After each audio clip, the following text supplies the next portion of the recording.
selamat siang Sobat Podcast MMRS. Assalamualaikum warahmatullahi wabarakatuh. Alhamdulillah kita bisa bertemu lagi ini bersama dua tamu saya yang cantik-cantik. Satu dewasa, satu anak-anak balita. Usia lanjut tepat. Usia lanjut. Dr. Yuniar SPKJ MMRS, alumni MMRS tahun 2018. 2020. Lulusnya. Lulus ya. Angkatannya Bu. Angkatannya ya. Dan Salsa ini adalah mahasiswa Fakultas Kedokteran semester 5 ya. Oh semester 6, gak rela. Terima kasih sudah hadir di sela-sela kesibukannya Bu Yuniar memimpin Sama-sama. Rumah Sakit RSJ. Sekarang namanya masih RSJ? Masih RSJ namanya. Masih RSJ yang jadi RSUD. Dan Salsa di tengah-tengah kesibukannya PBL dan lain-lain, maaf ya diganggu. Hari ini kita akan ngomong tentang mental health yang sangat relate dengan kondisi mahasiswa saat ini gitu. Jadi mungkin sebelum ke Bu Yuniar ya sebagai narasumber yang sangat kompeten di bidang kejiwaan ini, mungkin saya akan tanya ke Salsa dulu, kita ngobrol santai ya Salsa ya. Jadi kalau menurut saya sih mendengar beberapa apa namanya? Permasalahan yang ada di mahasiswa Fakultas Kedokteran ini stres karena PBL-nya yang sampai harus dini hari ngerjakannya. Bu Yuniar zaman kita nggak ada loh Bu Yuniar. Itu mereka ini mengerjakannya sampai dini hari, siang ngantuk gitu, terus malamnya ngalong gitu ya. Terus ada juga saya dengar dari beberapa orang itu yang banyak mahasiswa Fakultas Kedokteran tuh beralasan terkena mental health. Sebetulnya apa sih yang dalam pikirannya anak-anak sekarang itu tentang mental health itu? Kayaknya mental health dari saya sendiri kayak ini nih, kayak tersiksa aja sih dokter. Tersiksa? Kayak, aduh kayak ini ya. Agak deketin. Capek banget ya gitu, kayak aduh kena mental gitu. Kena mental. Banyak tekanan ini, terus dapat ekspektasi dari orang tua yang sangat tinggi gitu. Ekspektasinya apa dong? Ekspektasinya kayak IPK 4, Oh, ya? pintar gitu. Padahal kita kan juga banyak kegiatan juga ya dok, kayak kolegium kadang itu juga agak menghambat dari akademik. Jadi banyak tekanan-tekanan gitu dok. Jadi kayak, aduh pas habis ngerjain kolegium, Kolegium itu apa dong? Jelaskan pada. Iya, itu zamanku nggak ada. Enggak ada. Kolegium tuh sekarang organisasi gitu Organisasi. kan, ada event-event gitu-gitu. Itu kan sebelum eventnya ada itu kan ada rapat, ngerjain tugasnya, terus bikin poster sampai malam gitu-gitu. Itu yang dari kolegium. Iya dari kolegium, terus habis itu berlanjut ngerjain PBL, belajar buat skill, belajar buat praktikum gitu-gitu, banyak banget sehingga kayak aduh capek banget, terus paginya harus kuliah gitu. Kuliahnya juga ngantuk-ngantuk, kadang juga tidur sih. Jadi waktu kuliah tidur, habis itu shopping, melek gitu ya. Terus? Jadi banyak tekanan itu kayak membuat apa ya, mental kita tuh kayak agak tersakiti sebenarnya. Tersakiti. Bukan hatinya juga, tapi mentalnya juga tersakiti gitu. Bedanya apa tuh mental sama hati? Bukannya itu jadi satu gitu? Satu, tapi kalau hatiku terkhusus buat doi kayak Oh. gitu. Itu biasanya menyakitkan hati dok. Karena banyak Bu Yuniar istilah-istilah yang ya Bu Yuniar putrinya sudah tidak Sudah pada dewasa. iya sudah tidak pada eranya. Karena ketika saya dan anak saya ada yang kakak kelasnya Salsa ini, itu ketika saya bilang, orang itu loh yo, ternyata pendek ya, ternyata gendut ya, itu langsung bilang, ibu jangan judging ya. Gitu ya, jangan judging. Itu kalau orangnya dengar bisa kena mental. Apanya yang kena mental? Gimana Bu Yuniar kalau Ya, jadi sebelumnya terima kasih Bu Tita, karena saya jadi dapat kesempatan untuk ngobrol tentang kesehatan jiwa ini sama anak kelas saya gitu ya. Jadi bukan adik kelas saya gitu ya. Karena memang perspektifnya itu beda ya. Dan situasinya juga beda ya. Dulu tadi kayak Bu Tita bilang, dulu tuh nggak ada yang aneh-aneh segala kolegium segala apa gitu kan ya gitu. Nah, segala tekanan-tekanan yang runyem-runyem itu enggak. Dan kalau sekarang mungkin memang situasinya beda gitu. Saya juga sering dengar istilah kena mental gitu, dan sebetulnya saya pengen tahu dari tangan pertama nih, yang menurut mereka namanya kena mental itu kayak apa gitu. Jadi apakah kemudian jadi nggak suka makan, nggak bisa tidur, atau apa gitu. Itu yang tepatnya yang saya pengen tahu gitu, karena definisinya pasti beda dari satu orang ke orang yang lain gitu kan ya gitu. Biasanya kena mental tuh kayak insecure gitu kan. Misalnya kayak tadi kayak dibilang gendut gitu, padahal kita tuh merasa udah kurusan, tapi emang orang lain kan juga punya pendapat tersendiri gitu. Jadi kayak kayak langsung insecure, Stres iya, gitu. stres, langsung mikir Overthinking lagi, gitu ya. overthinking, langsung aduh gimana ya diet ya, aku diet kok nggak kurus-kurus dilihat orang gitu, jadi kayak mikir terus yaudah deh habisnya nggak makan gitu, padahal ada juga cara-cara diet yang masih nyaman buat diri kita, padahal tapi kita tuh udah mikirnya udah agak negatif gitu buat dirinya kita sendiri gitu. Oke. Jadi mungkin kalau dengan dengan konteks yang tadi Salsa bilang ya tentang bahwa ini harus kerja ini kerja itu, habis itu masih ada kerjaan dari kolegium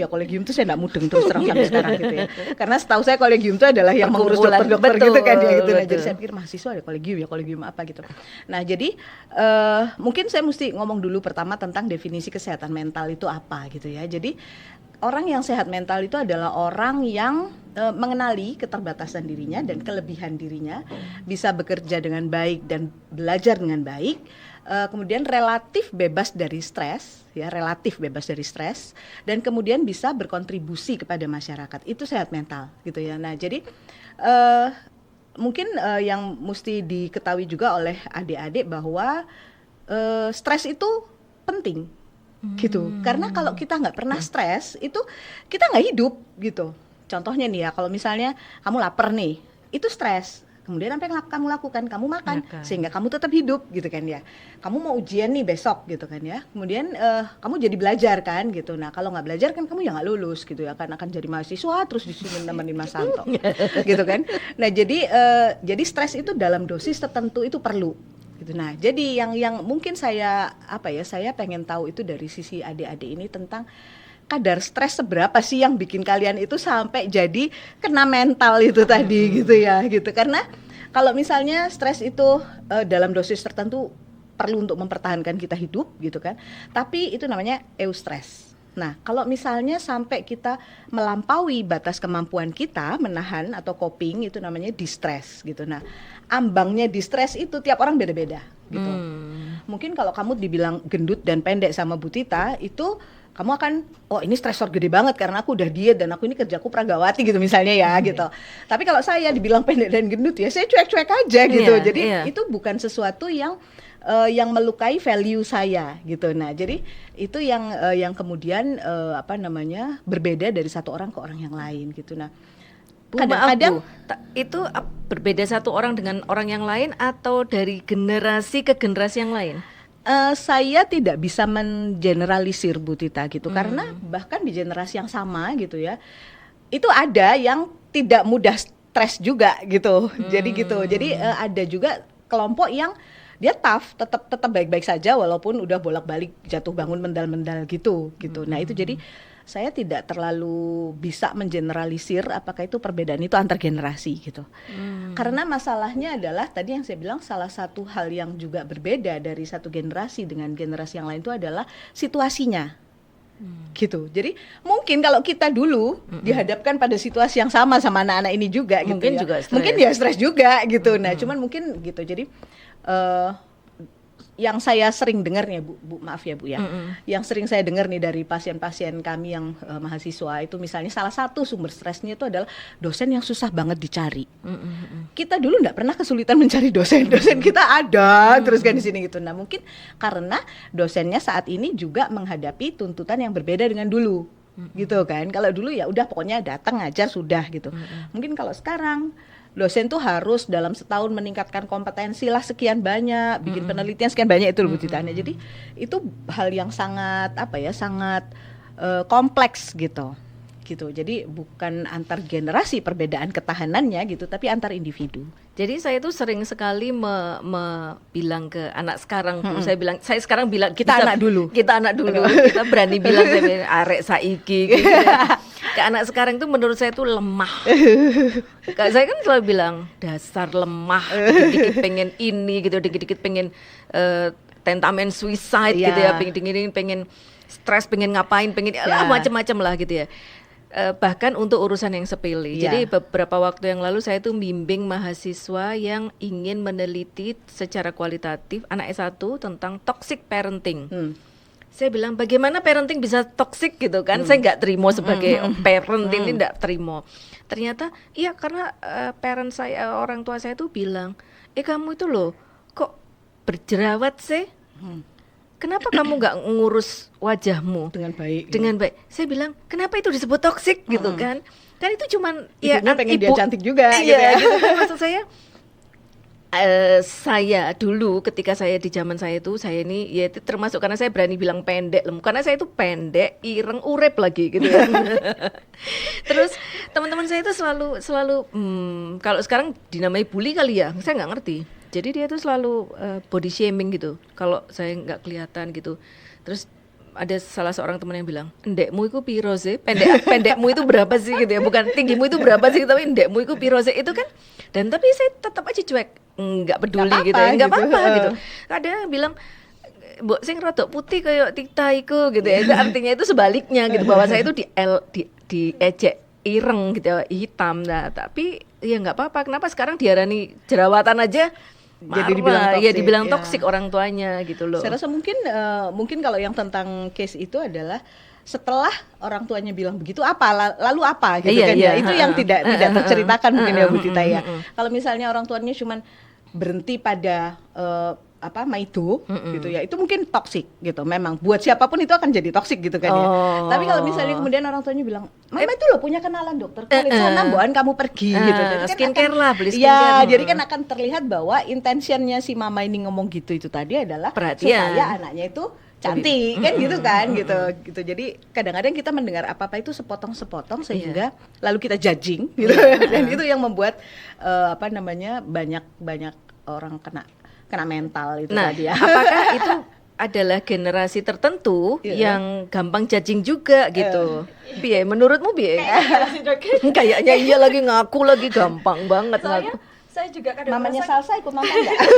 saya kadang mama kok gini ya parentingnya, maginya mom ya, kok mau parentingnya gini ya, kayak kok menuntut banget gitu, padahal aku tuh belum merasa mampu gitu, tapi dituntut terus gitu, dituntut A, tuntut B, C segala macam gitu, tapi kadang dikasih solusi atau nggak dikasih solusi gitu, jadi kayak merasa kayak ini kok gini banget ya gitu, aku anaknya loh kok merasa nggak disayang jadinya gitu.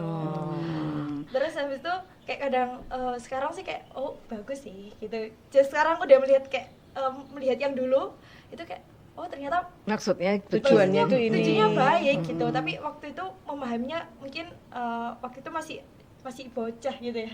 Masih Jadi bocah. sekarang juga bocah. sekarang udah enggak? Bocah naik dewasa dikit. Itu kayak oh ya gini ya, tujuannya baik buat aku, buat kedepannya juga. Jadi mungkin waktu itu aku hanya melihat pada saat itu aja, nggak melihat kedepannya gitu. Kan orang tua udah melewati masa-masa itu, jadi mereka tahu pada di masa itu tuh mereka itu melihat sekitarnya seperti apa, harus seperti apa yang baiknya, yang mungkin orang tua dulu melakukan kesalahan, jadi ada perbaikan dan memperbaikinya di anaknya juga gitu. Lihat teman-temanmu yang kalau yang sampai stres tidak bisa relief, tidak bisa teratasi itu biasanya masalah apa? Kan banyak tuh. Masalah percintaan, percintaan. masalah skripsi. Aku wis lali gitu. ku apa ya? Percintaan ku apa Bu Tita? Saya percintaan tuh banyak banget mungkin kayak hubungan toksik gitu dok, kayak posesif gitu, kayak nggak boleh ini nggak boleh itu gitu sama Loh, pasangannya. itu loh Bu, jadi maksud saya itu sekarang tuh Sembarang toksik ya. sembarang-barang toksik, jadi semua itu ada masalahnya. Pikiku apa? Wingi? Piki itu ini Pilih-pilih. kayak, iya pilih-pilih kayak pick me apa ya, kayak pemilih gitu. Pemilih kayak gitu, pick me. Pick me Pick girl. me itu pemilih sok cantik gitu. Nah, kayak gitu-gitu itu banyak istilah yang saya tuh sih, kenapa selalu ada istilah di setiap kegiatan aktivitas yang tidak menyenangkan gitu loh. Sebetulnya menurut saya justru itu yang menginduksikan kepada anak-anak kita yang sekarang ini tentang hal-hal itu Bu Tita gitu. Jadi kalau kayak gini berarti itu jenenge ono jenenge. Iya, ono berarti jenenge. iki bener gitu loh. Jadi dia gitu memvalidasi jadi kayak misalnya kayak kalau misalnya orang tuanya ngomel gitu, terus dibilang orang tuanya toksik karena dia baca definisi di suatu tempat misalnya.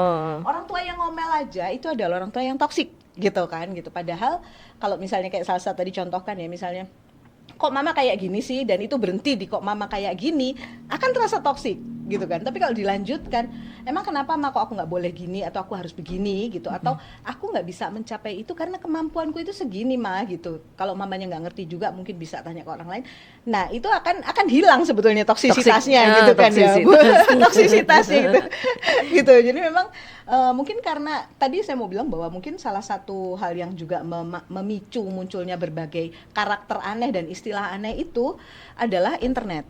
Oh iya betul. Gitu betul. Bu. Jadi saya berpikir kayak misalnya ya, dulu gitu ya, dulu zaman saya masih kenal cinta-cintaan itu gitu ya. Percintaan itu gitu. Kayaknya kita jarang banget atau hampir nggak pernah dengar tentang misalnya abuse, physical abuse, itu ya misalnya date rape atau physical abuse yang lain kayak gitu.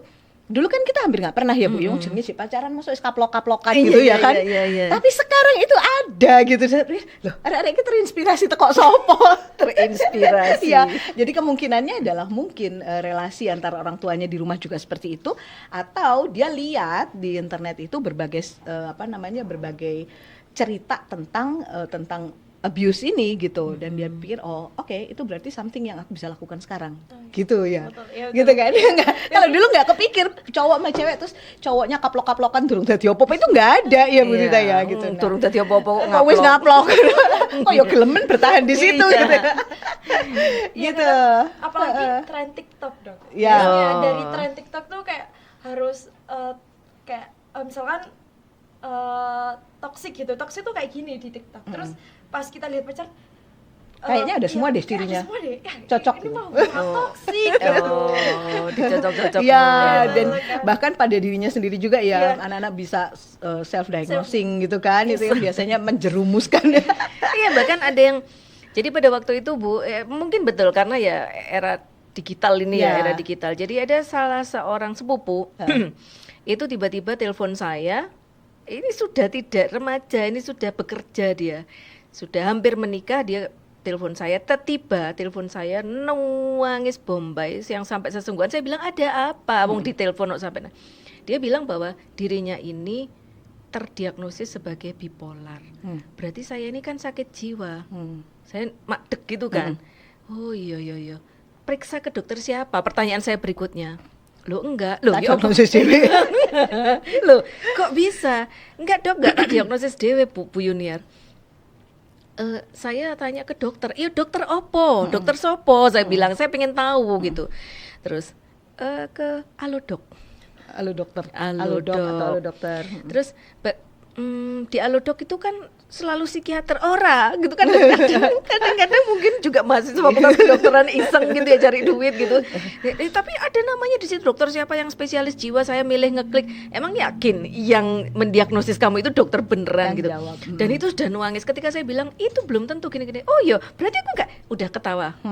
Maksud saya serapuh itukah gitu ya, maksudnya, dan sepercaya itukah pada internet gitu Bu Yuniar. Dan dan yang di internet itu kan masalahnya adalah kalau dulu kan kayaknya kita baca cuman buat nugas, buka internet cuman buat nugas surat-surat email gitu kan ya. Tapi kan sekarang kita sangat aware bahwa semua data atau apapun yang kita lakukan jejak digital itu akan di-generate oleh AI. Betul. Untuk kemudian menggiring kita kepada pencarian tertentu kan gitu tuh ya. Jadi kayak misalnya kita buka TikTok satu kali aja nulis depresi, maka nanti akan keluar muncul di FYP kita itu adalah semua tentang depresi, dan kita langsung overthinking, loh iki aku yo kayak gitu kan ya. Nah itu yang nganu kan gitu. Jadi kalau misalnya ada yang ngeklik tentang suicide atau ngeklik tentang apa ya, akan muncul itu terus. Gitu. Itu akan men-trigger kita untuk terus-menerus berpikir tentang itu. Ya, gitu ya kan? Apalagi pas kondisi kita tuh lagi rapuh-rapuhnya juga gitu. Jadi kayak langsung wah ini relate cuklek kabel langsung gitu. Wah ini relate ini aku ini aku banget gitu. Iya gitu. Terus jadi nyari ini di internet obatnya apa ya gitu. Nah itu yang saya ini nggak perlu fakultas kedokteran kan Bu Tita. Iya, berarti lapo ya sampai pitung semester kayak gini. Sekolah nang TikTok. Iya. Sekolah di TikTok kan. Iya. Jadi kalau misalnya udah yang sampai seperti itu, biasanya pertolongan pertama pada kondisi tersebut itu apa kalau mahasiswa? Kalau mahasiswa sebenarnya cerita kayak waktu pas lagi capek-capeknya terus lagi kayak self diagnosis kayak aduh ini kayak aku lagi bipolar deh, kayak aku lagi depresi deh, kayak aduh ini udah di ujung tanduk ini gitu. Biasanya cerita gitu, biasanya cerita ke teman deket sih biasanya. Kalau nggak gitu ya ke pacar gitu. Tapi kalau pacarnya nggak Kamu bisa, udah punya pacar? sudah. Tapi kalau kadang kan Harusnya kamu punya pacarnya 3, jadi kalau lagi nggak mau dengerin satunya kamu dengerin satunya. Cadangan. nanti masuk toxic nanti Terus? ini viral di TikTok Oh. nanti. Terus? Nanti kalau pacar kita nggak relate kadang kan beda fakultas ya, Dok. Kadang nggak relate dengan fakultas kedokterannya, jadi kayak langsung cerita ke teman gitu, langsung lari ke kosnya kayak aku gini gitu. Terus padahal kadang teman kita juga bingung ya, kok tiba-tiba gini gitu kan. Terus habis itu kayak langsung diajak makan gitu. Biasanya setiap orang kan juga punya cara meluapkan stresnya itu makan atau belanja gitu-gitu. Biasanya temen ngajak makan, ayo cari makan gitu. Belanja iki nek ono duite ya. Kalau Iya. nggak ada duitnya Kalau sing duitnya dikit- jadi stresannya. Itu menyelesaikan masalah dengan masalah namanya. Tapi mahasiswa tuh punya prinsip, Dok. Apa? Banyak pengeluaran tuh pemasukan juga lebih banyak gitu, Dok. Kok bisa? Nggak tahu, Dok. Terbukti nggak? Terbukti. Si aku ramudeng. Itu dalam Kamu ilmu harus manajemen nggak ada mengajariku. loh itu. Iya, iya. Biasanya kayak anak-anak gak apa-apa boros, tapi nanti uangnya juga banyak kok yang masuk gitu. Tapi Dari nggak tahu mana? dari mana gitu. Loh lah yo. Oh, oke. Kan pekerjaan kan belum gitu toh yo. Kecuali itu sedekah gitu kan. Kalau Iya, menurut betul. ilmu Borosnya agama sedekah gitu. Itu kan menurut ilmu agama ada gitu ya. Menurut ilmu manajemen kalau pengeluaran banyak yo Juga pinter berarti manajernya.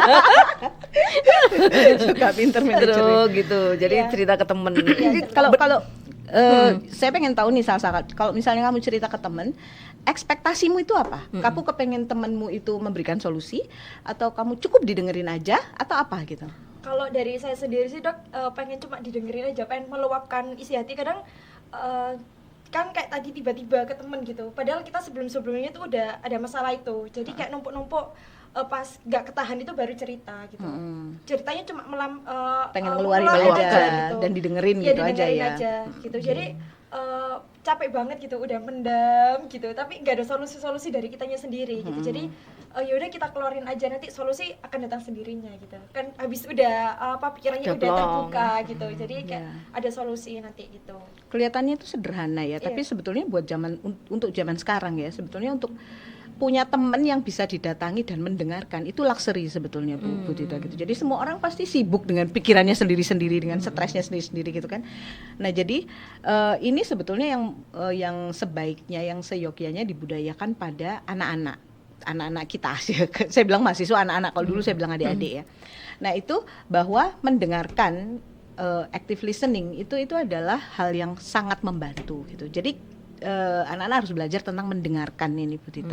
Itu udah lumayan. Jadi kalau misalnya tadinya itu kalau kayak Salsa bilang tadi stresnya itu segini gitu ya, dengan mendengarkan dia tidak di nol, kemudian mungkin akan jadi Separuhnya. segini, dan itu memberikan ruang untuk bisa Berpikir. berpikir dengan lebih tenang kayak gitu sih kelihatannya ya. Jadi nggak perlu selalu harus ke Psikolog atau psikiater gitu. Nggak perlu sampai ke situ. Kalau memang bisa, dan anak-anak harus mengenali ya yang namanya oke, ini cukup buat aku, itu seperti apa, itu sebetulnya nggak harus ke psikolog dan psikiater juga kalau belum kalau masih bisa teratasi oleh teman-temannya sendiri. Masalahnya kadang-kadang teman-temannya itu berusaha, ada dua sih biasanya yang terjadi, satunya judging, satunya itu berusaha memberikan solusi tapi malah merepoti.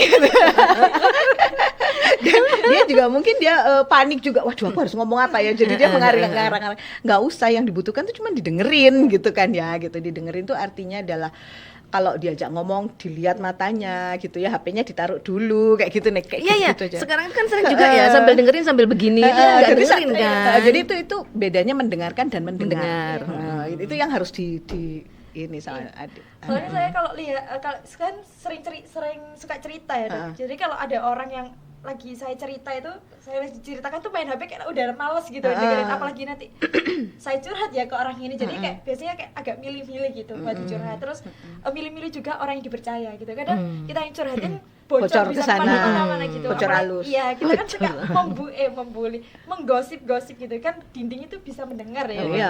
Punya mata dan Iya, telinga. mata dan telinga. Jadi kayak kadang mungkin sekarang kenapa gak banyak orang yang cerita ke temennya gitu, langsung ke psikolog atau psikiater. Mungkin Karena mereka gara-gara tersumpah. iya. Tersumpah untuk menjaga rahasiamu gitu kan. Ya pokoknya saja di awal saya itu siap menjaga rahasia. Iya. Kalau teman kan kadang kayak Iya, nggak akan kubilangkan gitu nggak kan. kubilangkan tapi Udah halus gitu ya Mm. kayak ban gitu, jadi kayak kadang Enggak gini, enggak bocor sebenarnya. Tahu nggak Salsa? Kenapa? Enggak, wis. Orang jadi kepo ya. Iya. Ada apa sih gitu ya. betul. Terus jadi kayak milih percaya nggak percaya itu agak susah sekarang gitu. Jadi kayak kadang dia punya teman Circle-nya di sana. circle-nya A sama B tuh sama-sama cerita-ceritakan. Iya, Jadi iya, kayak iya. tetap aja nyebar-nyebar luas gitu. Jadi kayak bener-bener orang-orang terdekat dan orang-orang percaya gitu. Yang bisa dipercaya, bener. Iya. Bener. Jadi kalau menurut Bu Yuniar, kalau misalnya ada untuk mahasiswa Fakultas Kedokteran ini perlu nggak sih sebetulnya? Sebenarnya kami ada BK ya. Di sini tuh sudah ada BK yang di situ tersedia psikolog dan psikiater gitu. Tapi banyak yang memanfaatkan nggak, Salsa, temenmu? Setahu saya enggak sih, Dok. Ya, Enggak. sebetulnya itu anunya Bu Tita. Itu yang saya sedihkan juga sebetulnya kan cukup banyak nih ya sebetulnya mahasiswa yang datang berkonsultasi ke psikolog kami atau psikiater kami gitu kan. Dan saya tahu di semua perguruan tinggi tempat Punya. mereka ini ada Mm-mm. BK itu. Terus kemudian saya pernah tanya ke salah satu anak gitu, kenapa kok kamu nggak konsul ke psikolog yang ada di situ aja, kamu jauh-jauh ke sini gitu. Jadi mereka itu, saya rasa ini balik lagi ke stigma sih Bu Tita gitu. Jadi kalau misalnya ada orang tahu bahwa dia datang ke ruang BK atau ke psikolog yang ada di kampus, dia akan dapat label. Cap. Dia akan dapat label bahwa oh anak ini bermasalah gitu. Nah itu yang mereka nggak mau Oke. gitu. Oh, gitu, Gitu ya. Bu. Jadi itu yang menyebabkan biasanya yang dibutuhkan adalah justru bantuan dari eksternal kampus gitu. Itu masalahnya gitu. Walaupun saya yakin guru BK-nya juga nggak akan ngomong apa-apa kemana-mana, Iya. nggak akan ngember ya kan, nggak Iya. mungkin kan gitu. Terus Kecuali ke dekan. Terus dekannya yang nggak kesumpah itu tadi. itu bukan ngember, itu lapor gitu. Nah itu yang apa namanya biasanya membuat mereka nggak mau pakai fasilitas itu Kampus. gitu. Iya kayak gitu. Jadi kalau misalnya ini bahkan ya saya nggak tahu beneran nggak ada sih mahasiswa yang sudah terkonfirmasi schizofren. Schizofren teman saya kayak nggak tahu deh. Nggak ada ya, tapi saya dengar ada. Nah kalau udah gitu tuh apa ya bisa diteruskan toh Bu kuliah di Fakultas Kedokteran ini? Ya, sebetulnya sih ada pemeriksaan yang namanya layak studi atau layak kerja itu kan ya. Jadi kita bisa lihat dia fitness to work-nya itu, kemampuan dia, kecakapan dia dalam mengambil keputusan, mempertimbangkan risiko dan lain-lain, itu harus di-assess sih Bu gitu. Kalau memang schizofrenia dan itu tidak terkontrol, pasti mestinya nggak bisa Bu. Tapi orang tua nggak terima Bu. Nah, itu masalahnya. Orang tuanya tidak terima itu yang harus dipertemukan sama psikiaternya langsung supaya dia tahu bahwa kalau misalnya nanti pada ada suatu kejadian misalnya pas anaknya sudah jadi dokter dan kemudian justru akan mencederai orang lain, urusannya malah akan panjang. Kadang-kadang yang tidak dijelaskan adalah tentang risiko itu gitu, sehingga orang tuanya nggak terima gitu. Dan menurut saya sih bagusnya bahwa zaman sekarang ini kayaknya kita masuk ke dokteran bisa ambil jalur yang tidak harus jadi dokter kan Bu ya, kan bisa Esket. bisa boleh jadi peneliti atau jadi apa yang esket. Buat saya itu sebetulnya lebih solutif daripada zaman saya dulu. Kolornan gitu. Ini jadi dokter atau keluar kan gitu kalau dulu kayak gitu sih Bu. Jadi kalau memang ada itu sesegera mungkin dikomunikasikan kepada keluarganya supaya ketemu sama dokternya gitu. Jadi pesan pertama tadi untuk anak-anak mahasiswa Fakultas Kedokteran atau remaja-remaja yang mungkin nanti kelak akan menonton ini kan circlemu kan nggak hanya anak kedokteran. Satu apa Bu? Loh, saya ngerti pesan Bu Tita kok mesti ditanya. Loh, satu kalau terjadi stres gitu ya kan ada eustress, ada distress, ada apa lagi Bu? Udah itu aja Bu. Ada stres itu macam-macam tingkatannya dan kalau stres pertolongan pertama pada kondisi tersebut adalah ngobrol ke temennya, mencari teman ngobrol gitu karena kadang-kadang tidak perlu solusi dan temennya nggak usah kemudian gaya-gaya sok ngasih solusi ya gitu. Dengerin aja yang bener gitu loh. Dengerin jangan pakai jangan bawa HP, jangan disambi. Jangan disambi gitu ya, jangan disambi nonton bal-balan mungkin gitu ya.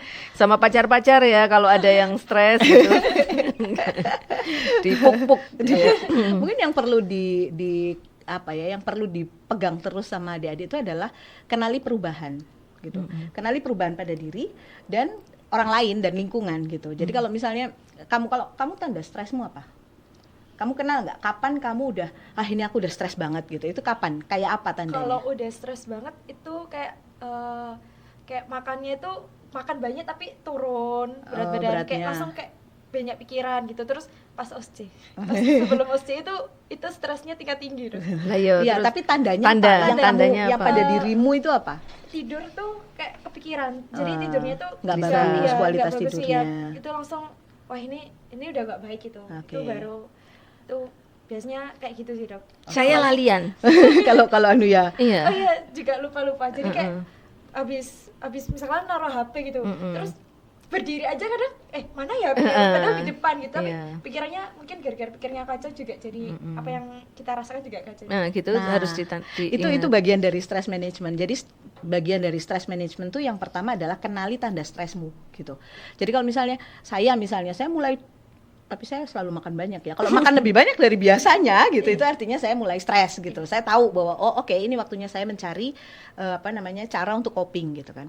Yang kedua adalah kita harus tahu cara coping yang efektif buat kita itu apa. Karena beda-beda gitu kan ya. Mungkin kalau dia tadi Bu Tita ya, kalau dia anaknya orang kaya, kalau mulai stres kemudian dia belanja-belanja, itu adalah coping yang efektif buat dia karena habis itu dia tenang, relief gitu kan. Tapi kalau saya nggak punya duit dan saya harus niru caranya dia, tambah stres saya Bu gitu. Gitu. Jadi yang kedua itu, yang ketiga itu adalah kita harus kenali support system siapa yang kita bisa reach gitu. Jadi tadi yang Salsa bilang, yang bisa dipercaya, yang misalnya mau mendengarkan itu kan dari perjalanan itu kan Salsa udah tahu nih ya. Jadi kira-kira kalau curhatnya sama Bu Tita ini akan bocor dalam waktu seminggu misalnya kayak gitu. Kalau curhatnya enggak sama loh Bu, siapa? enggak seminggu maksudnya 2 sehari. hari. 2 hari lebih cepat ya. Gitu. Jadi yang pertama adalah kenali perubahan pada diri, kenali batasnya, kenali perubahannya, terus kenali cara yang paling efektif ya opo gitu. Jadi kadang-kadang caranya itu juga bukan cara yang mahal atau susah gitu loh ya kan gitu. Kadang-kadang misalnya kalau saya gitu, kalau saya stres, saya pergi aja ke pasar kembang, saya seneng gitu Iya, ngeliat kembang, gak melok nandur kembang kafe kan seneng ya Bu ya gitu. Lek duit-duit menulis saya. Kemarin Bu saya baru dari Batu Bu. Punten. Bukan di Punten. Embo ya, nama daerahnya apa sih itu yang pokoknya kewembuan Yang terus. buahnya itu kan. Wah, lulas sewan Bu. Apa enggak kepengin tak tuku sak bakule? Mulai stres nggak? Nah, Karena itu kebanyakan. Kalau stres itu saya enggak tuku kembang. Bu. Mati kabeh kembangnya. Jadi itu perubahan, intinya cuma perubahan. Dan titip juga untuk kamu bisa ngeliatin perubahan pada teman-temanmu gitu ya. Jadi misalnya ini anak ini nih misalnya namanya siapa sih anak sekarang, namanya modelnya siapa, Cindy misalnya gitu ya. Karena kalau saya bilang Junior gak ada, Siti nggak ada. Jadi misalnya Iya betul. Enggak ada sisi bukan. Ini salsa bilang buahnya gitu. salsa 1, salsa 2 gitu kan. Jadi kalau misalnya dia biasanya anak yang riang atau suka diajak ke mall misalnya, atau dia suka pakai baju yang matching dari ujung ke ujung gitu kan ya gitu. Bu jangan nyindir Bu. Enggak. Apakah saya tampak penyindir enggak ya? Lah kemudian tiba-tiba dia berubahnya itu mungkin kamu akan lihat bahwa dia itu ajak ke mall kok nggak antusias ya gitu. Atau kok sekarang bajunya abu-abu terus ya gitu. Kayak gitu. Nah, itu kamu harus aware bahwa mungkin dia perlu dibantu gitu. Kalau nyetatus Bu, itu Nyetatus termasuk apa? tanda-tanda stres enggak? Nyata terus apa? Hanya Allah yang tahu masalah. Kayak gitu itu termasuk tanda-tanda. Ya kan sekarang itu kalau stres enggak ngomong ke temennya. Dipikir Allah baca statusnya. Kamu friend apa enggak sama Allah? Iya kalau nggak simpen nomornya nggak Kalau bisa baca. biasanya dia nggak nyetatus kayak gitu, terus tiba-tiba nyetatus. Nah mungkin dia ada ini. Nah kadang-kadang kita saking kepengennya bantu gitu ya Bu Tita ya, terus habis itu nanya gitu, kamu Agak deketin, Bu. apa, kamu gitu ya, kamu butuh dibantu atau kamu butuh ngobrol atau enggak gitu. Itu kadang-kadang nggak nyaman juga buat orangnya. Iya, betul, gitu betul. kan ya. Jadi yang bisa dilakukan adalah kamu membuat dirimu nampak di sekitar dia selalu gitu loh. Jadi misalnya, jadi dia akan aware bahwa oke, anak ini ada di sebelahku, ada kalau aku butuh apa dia akan bantu gitu. Jadi lama-lama dia akan cerita gitu sih. Iya ta, itu nggak tambah kayak stalker gitu ta Enggak Bu? loh, jangan dalam bentuk stalking ya. Jangan Terus stalking. mentut nom. Ngapain sih gitu? Enggak, gitu cuman enggak sampai segitunya ya. Cuman dia harus tahu bahwa cukup sampai dia tahu bahwa kamu bisa membantu kalau dibutuhkan. Kayak gitu sih. Gitu. Jadi kalau saya sih analoginya dengan orang-orang yang anak-anak autistik, Bu. Jadi anak-anak autistik itu kan mereka berada di dunianya sendiri ya. Dia merasa bahwa di dunia itu isinya cuma dia doang gitu kan. Nah, terapis itu biasanya tidak bisa langsung jump in kemudian menterapi dia itu nggak bisa. Jadi biasanya yang dilakukan adalah terapis itu ada aja di mana gitu, dia diam aja, dia mungkin melakukan hal yang ini, tapi anak ini bisa lihat bahwa di sekitarnya oke, lama-lama dia akan aware bahwa di sekitarnya ada orang kayak gitu. Itu prinsipnya sebetulnya, Bu, gitu. Karena kadang-kadang yang bikin kita buntu itu karena kita merasa sendirian ya, nggak ada yang bisa bantu saya segala macam gitu, kayak gitu. Padahal sebetulnya enggak. Kamu mau konsul apa? Tips and trick ini dok, kan banyak nih mahasiswa yang mau skripsi, apalagi udah semester akhir tuh, tips and trick biar nggak sampai depresi atau sampai bunuh diri itu gimana dok? Temen sampai bunuh diri ya? Iya Bu, banyak di Malang itu kemarin waktu liburan tuh ada yang mau bunuh diri ternyata, kan habis jembatan sudah ditutup, itu malah jadi yang bunuh diri gitu. Itu untungnya nggak sampai meninggal, itu ada mahasiswa lain yang nolong. Gak untung itu, kan orang tuanya nambah nona gitu rumah. terus. Itu jadi kan banyak tuh, gimana dok tips and triknya? Tetap tadi saya balik ke kenali batasmu. Itu batas, itu yang paling penting. Jadi kalau misalnya kamu tahu bahwa batasmu, energimu tuh cuma segini gitu ya, kamu cuma kuat melek sampai jam 9 malam misalnya, kamu harus memanage bahwa jangan ambil kegiatan yang sampai harus kamu melekan sampai pagi. Jadi kayak tadi saya juga nggak tahu yang tentang kolegium, balik lagi tentang kolegium ya Bu ya. Itu sesuatu yang mandatori atau tidak gitu. Jadi kamu harus membuat prioritas kegiatan yang kamu mau ambil berdasarkan kekuatanmu. Itu aja. Dan kalau misalnya ternyata tugas itu memang harus dilakukan dan melampaui kekuatanmu, kamu konsul sama dosen gitu. Gampang kan konsul sama dosen. Bukan, ini sama kakak kelas ini. Yang pacarnya tadi bukan. Kolegium itu masalah mahasiswa, nggak ada urusan sama dosen. Itu enggak mandatori ya, Bu? Enggak. Nah, itu yang apa namanya kita harus pikirkan. Kita harus pilih yang betul-betul mandatori gitu. Karena kalau enggak, nanti eman-eman gitu loh, kamu membuang waktu untuk hal yang sakjane nggak dilakukan juga nggak apa-apa gitu loh. Kan gitu ya gitu. Agak kompleks sih ya sekarang ya tentang kolegium itu, karena anak-anak sekarang kayak zaman kita dulu ikut sebuah perkumpulan Ekskul. itu kan supaya kakak kelas tuh mau minjemi buku lah gitu ya. Kalau ini adalah rahasia apa namanya Bu?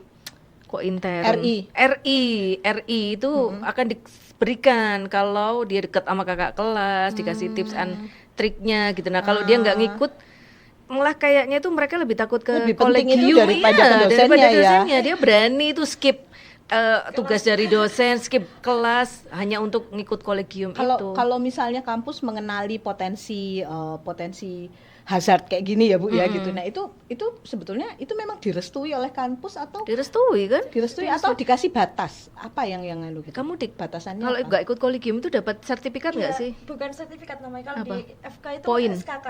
Ah, Itu poin itu loh, Bu. di compare nilai, kalau nggak lulus tuh ya nggak lulus gitu, nggak bisa yudisium. Kayak gitu Bu. Iya. Nggak bisa yudisium. Nggak bisa yudisium. Jadi sebenarnya nilainya kecil banget. Berapa? 10% apa berapa? 1, 2 ya apa? Kayak 4, minimal tuh 4. Nanti itu di compare sama nilai ini PKNM itu dok. Nah gitu loh Bu, sekarang itu lebih kompleks begitu. Jadi makanya mereka itu, saya sebagai mantan orang tua mahasiswa itu stres juga. Saya yang stres ngeliat, kamu mau nggak tidur yang ada tugas dari kolegium. Apa kolegium itu gitu. Belum lagi kalau semester 1-2, waduh itu banyak sekali stres yang tinggi sampai tidak terhingga, sampai mau keluar, mau bunuh diri, mau kayak gitu-gitu. Karena kolegium itu macam-macam, ada kolegium, ospek, terus dan anak-anak sedang berada dalam masa peralihan itu kan ya, adaptasi. Beda belajar gitu. Itu pas waktu saya ospek tuh, angkatan saya tuh banyak kayak pengen mengundurkan diri, tapi masih bertahan sampai sekarang. Iya itu. Oke, jadi mungkin saya juga nggak tahu ya, mungkin ini yang tadi saya bilang di awal bahwa situasi kita dulu dan sekarang itu sangat berbeda gitu. Nah, cuman kalau misalnya apakah ada peluang untuk misalnya kampus mengevaluasi, jadi mungkin anak-anak juga nggak berani speak up mungkin ya. Jadi apakah misalnya ada kemungkinan untuk kampus mengevaluasi anak-anak ini sebetulnya boleh mengikuti kegiatan itu seberapa? Betul. Itu ya. Jadi batas kemampuannya itu seberapa gitu. Eman-eman gitu loh. Saya mikir tuh eman-eman kalau habis waktunya untuk bahkan itu Bu Vira itu kegiatan yang pernah bukan komplain ya, ngobrol sesama dosen yang tidak punya kewenangan apa-apa. Kan saya kalau di sini, kalau di S2 MMRS KPS ya, tapi kalau di kedokteran kan saya dosen biasa gitu. Terus dia bilang, arek-arek itu, anak-anak itu belajar sampai malam maghrib di sini. Bukannya ke 17 SKS itu artinya gitu kan, compare to gitu kan, satu SKS dalam kelas, satu SKS belajar mandiri, satu kelas praktikum, satu SKS praktikum, satu SKS itu artinya begitu, 3 SKS. Nah, tapi yang dilakukan anak-anak ini lebih dari 17 SKS gitu. Ya, itu mungkin perlu saya mesti dievaluasi ya. Tapi anak-anak juga harus berani speak up gitu. Kita mungkin yang akan menyusun ininya Bu, kampus yang akan menyusun ukurannya apa toh gitu anak-anak ini gitu. Karena percuma kan misalnya gelas gini diisi terus ya ambil. Gitu kan. Terus apa yang mau dianu gitu kan. Gitu sih. Jadi kamu yang harus tahu perubahan gitu aja. Kamu ngerasa enggak, aku kok rasanya mulai iseng ya, pengen makan terus atau pengen ngamuk terus gitu, atau pengen apa gitu ya. Pengen belanja terus gitu. Jadi kamu spesialisnya mau di spesialis jiwa atau MMRS? MMRS itu bukan spesialis, kamu harus ambil spesialis dulu. Jadi karena kamu ngomong MMRS, ini saya jadi tanya Bu Yuniar nih. Bu Yuniar ini sudah sangat kompeten sebagai spesialis kesehatan jiwa gitu ya. Terus ngambil MMRS itu walau apa, Bu? Kalau saya boleh jujur ya Bu, tadinya saya nggak kepikir gitu. Cuman saya nggak kepikir bahwa ada sekolah yang namanya MMRS. Tapi kemudian karena mandatori untuk tugas saya gitu ya. Jadi karena pikiran saya sih sederhana aja, karena jarang dokter yang mau jadi manajer atau direktur gitu ya Bu ya. Cuman kalau semua dokter nggak mau jadi manajer, maka kita akan dimanajeri oleh orang yang nggak ngerti masalah kesehatan, masalah kedokteran. Kita capek sendiri gitu. Jadi akhirnya saya mengikhlaskan diri saya, mengorbankan untuk nyemplung ke dunia manajemen. Dan kemudian saya berpikir bahwa ternyata waktu saya sekolah kedokteran itu nggak ada sama sekali ilmu manajemen itu kan nggak ada ya Bu ya. Seingat saya nggak ada ya Bu ya gitu. Pas saya ada aku nggak ada Ibu. Gitu. Jadi ternyata masalahnya itu kompleks banget. Jadi mulai dari SDM, logistik, keuangan, marketing dan sebagainya gitu kan Bu ya. Jadi saya pikir berarti saya harus sekolah gitu. Nah setelah itu baru saya cari-cari Bu. Dulu saya nggak tahu gitu. Dan ya memang ada banyak yang bisa diperoleh itu selain ilmu juga link. Itu link dan insight gitu ya dari teman-teman itu saya rasa itu hal yang sangat penting gitu. Dulu itu ada yang pernah Bu, salah seorang alumni itu bilang jadi kalau sekolah di MMRS itu dia bilang kalau sekolah itu seperti ketika ada orang yang menumbuk padi, menumbuk beras, salah saya padi ya, menumbuk padi. Jadi MMRS itu adalah alunya, tempatnya gitu ya. Terus dosen-dosennya itu adalah penumbuknya, gitu ya. Dan mahasiswanya itu adalah padinya. Padi untuk menjadi beras itu kan harus karena ditumbukan yang bagus, juga karena gesekan antar padinya, bulir padinya gitu, sehingga akhirnya jadi beras yang bagus gitu. Nah, link yang dimaksud Bu Yuniar tadi mungkin juga selain bahwa kita dapat ilmu dari dosen, kita juga bisa saling sharing sama belajar dari teman-teman gitu. Meskipun rumah sakitnya nggak sama gitu ya, pasti berbeda, tapi selalu ada yang unik dari setiap. Contoh nih Bu, Bu kan teman saya Dokter Tovan salah satunya ya. Dia kan juragan kambing ya Bu ya. Iya betul. Dia kan juragan kambing ya. Sekarang kayaknya dia lebih aktif dodolan kambing daripada jadi direktur ya. Padahal dia direktur rumah sakit. Dan saya mengikuti jejaknya. Jadi karena di sini saya kenal sama Dokter Tovan dan saya amazed tentang bagaimana dia sangat konsisten berbicara tentang itu. Gitu ya. Itu hal yang sangat buat saya itu out of the box gitu, bahwa nggak semua orang berkarya di bidang kedokteran akhirnya kan gitu kan. Nah jadi kemudian saya ikut dia, tapi saya nggak jualan kambing, saya nanam rumputnya Bu. Jadi saya berguru ke dia, tapi saya nanam rumputnya. Jadi sekarang saya nanam rumput di lahannya RSJ gitu. Saya ya Allah. Rumput dan jagung. Kamu nggak tahu lahannya RSJ itu seberapa luasnya, minta ampun, sampai gunung itu juga masih RSJ. Gitu. Ya Allah. Jadi salah satu hal yang menarik adalah bahwa kita kita kadang-kadang itu butuh orang lain untuk melihat di sana ada yang bisa dilakukan kayak gini kayak gitu loh. Itu senang banget melihat rasa berhasil, melihat keberhasilan orang tuh itu seru banget. Oh, oke, berarti aku bisa memikirkan hal yang aku suka dan aku bisa lakukan gitu. Itu menyenangkan. Gitu. Saya nggak merasa ditumbuk sih Bu di sini. Dikutang Kita kita mendal aja sendiri. Iya, kalau yang Bu Yuniar tadi bilang spesialis dulu baru MMRS, yang alumni MMRS ini beberapa orang sebaliknya kan Bu, Pak Arizal ya, Dokter Arizal, iya, dia sekolah sekarang, MMRS, PK. terus jadi spesialis PK, Dokter Anggi, Dokter Anggi Gilang Yudiansyah itu juga sekolah MMRS rehab, dulu, MMRS dulu baru rehab, terus ada Dokter Arfi, Dokter Arfi itu juga MMRS terus neuro gitu ya, banyak beberapa, tapi juga banyak pula yang sudah spesialis Baru baru MMRS. sekolah. Yang sekarang gerutuk-gerutuk itu dari RSSA Bu. Ya. Dari RSSA ini sak gerutukan semua Spesialis spesialis, semua. bahkan sudah ada yang doktor Ya. itu ambil MMRS gitu ya. Ini ya juga agak-agak amazing kok ya doyan mensekolah gitu. Tapi buat saya itu lebih enak spesialis dulu Bu. Oh gitu ya. Karena kalau MMRS dulu kalau saya nggak tentang sekolah spesialis, saya selak tua. Oh iya, gitu. iya. Beda Bu. Anak sekarang tuh lulus 22 loh Bu, 23 loh Bu. 23 tahun dia lulus. Terus nambah internship toh 24. Masih waktu punya banyak waktu. Banyak searat-arat. Zaman kita aja gitu ya. Wis SD kita sesuai untuk masa kita. SD mlebune telat gitu ya. Kedokteran saya gak keterima dari tahun ngarepe gitu. SD itu saya nggak keterima karena tangan saya nggak gitu. Nah, sampai saiki yo gak gitu. Baik, mungkin satu sebelum kita akhiri karena ini podcastnya MMRS ya, maaf ya. satu pesan dari Bu Yuniar yang sudah jadi direktur RSJ, kemudian spesialis kesehatan jiwa, ditambah lagi dengan MMRS. Satu pesan untuk sobat podcast MMRS Bu?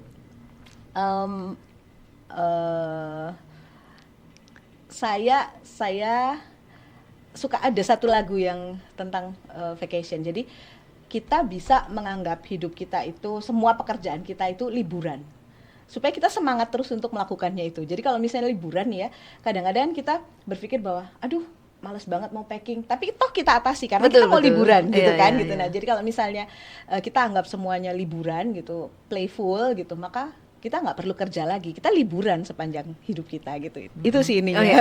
Terima kasih. Karena kalau yang tahu Bu Yuniar itu selalu gesturnya itu menyenangkan, gesturnya itu ceria, menyenangkan. Bahkan nggak ngapa-ngapain itu aja udah kelihatan kepengen ketawa gitu lihat Bu Yuniar itu. Terus saya ngikuti lagi, saya nirukan kemarin aku ketemu Bu Yuniar gitu ya. Terus saya kan selalu begitu, saya kan orang yang sangat komik gitu ya, sangat komik gitu, sehingga apapun yang diceritakan dilakukan atau disampaikan oleh orang itu saya berusaha menirunya dengan persis gitu. Nah, saya nggak sadar, terus yang dengerin saya itu Bu ngakak-ngakak, kenapa bisa persis kayak Bu Yuniar katanya. Jadi ternyata menular ya gesture itu ya. saya nirukan aja, bahkan saya lihat TikTok itu ada komika dari United States Bu. Bahasa Inggris gitu ya. Saya cerita ke Pak Aryo in English, itu Pak Aryo ngakak-ngakak gitu ya. Ini kok bisa Bu Tita itu cerita pakai bahasa Inggris? Lah, ya kalau pakai bahasa Indonesia saya jadi gak lucu. Apalagi kalau bahasa Jawa gak lucu sama sekali. Apalagi kalau bahasa Inggrisnya singkat aja. Itu tadi lucu loh, guyu. Baik. Terima kasih sekali lagi Bu Yuniar dan Salsa. Mohon maaf mengganggu. Ini kamu harusnya istirahat, makan, sholat. Tapi kamu anggap ini bukan stres kan ya? Ini main-main itu tadi, ini Bu. coping kan? Ini main-main Ini ya. playful. Terima kasih sekali lagi. Sampai jumpa di lain kesempatan. Sobat Podcast MMRS. Assalamualaikum warahmatullahi wabarakatuh. Waalaikumsalam Selamat warahmatullahi siang. wabarakatuh. Terima kasih Bu Tita. Makasih Salsa.